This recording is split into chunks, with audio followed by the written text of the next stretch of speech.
Thank you, Chairman Cohen and Ranking Member Roy and the members of the Judiciary Committee.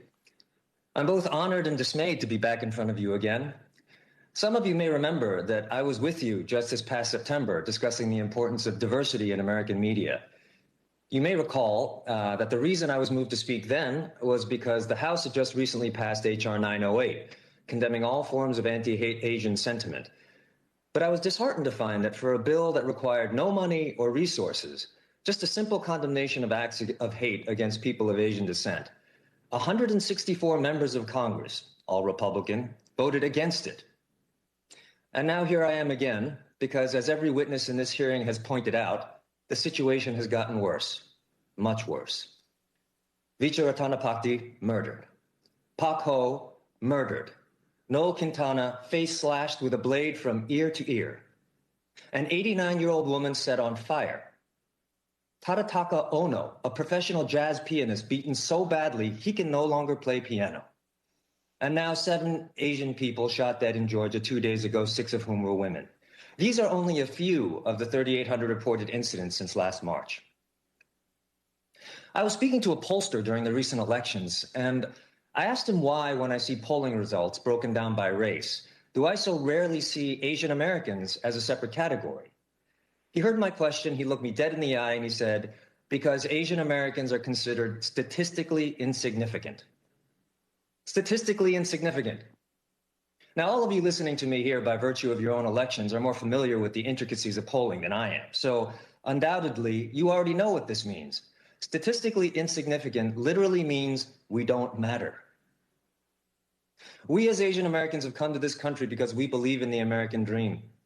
Many of us have succeeded, and some of us are even the frontline healthcare workers upon whom we've all come to depend during this terrible pandemic. But many of us are struggling too. In fact, the wealth disparity between the richest Asian Americans and the poorest is the largest of any ethnic group in America. In New York, Asian Americans have a higher poverty rate than any other minority group, where fully 1 in 4 are living below the poverty line. And poverty rates among Asian American seniors are much higher than the national average. That's something to consider as we watch the most vulnerable in our community get taunted, pushed, slashed, and murdered. Despite this wide disparity of experiences, we continue to be tagged the model minority. We simply cannot continue to live with the myth that the most successful of us represent the totality of us. So we know the hurdles we face. The question for us here is, what can we do about them? One of the places that starts is with education. Let's teach them everything that Professor Lee so eloquently highlighted for us, including celebrating the fact that the most decorated combat unit in U.S. military history was the 442nd Combat Team, a unit in World War II made up entirely of Asian Americans. Now, these are not moments in Asian American history. This is American history. When we are erased from our history books, we are made invisible. And the result, to quote Congresswoman Meng, is that we are perpetually made to feel like foreigners in our own country. Include our stories because they matter.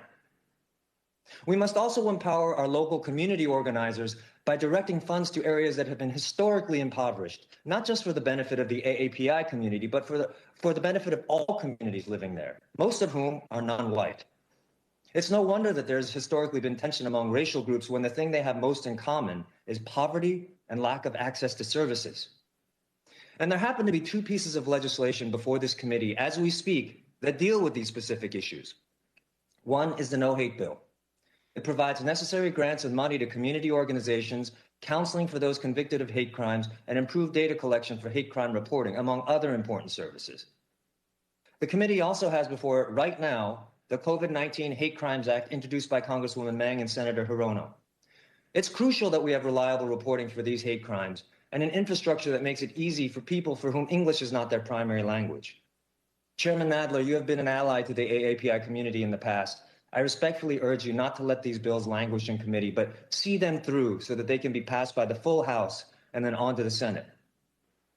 Now, I'm not naive enough to think that I'm going to convince all of you to stand up for us. Trust me, I've seen your voting records. But I am speaking to those to whom humanity still matters.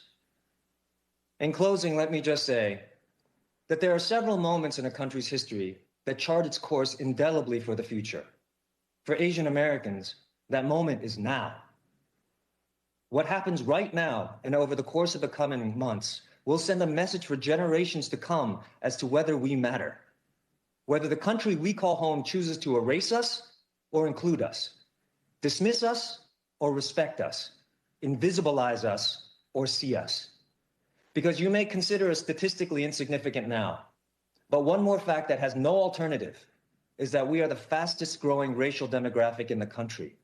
We are 23 million strong. We are united, and we are waking up. Thank you.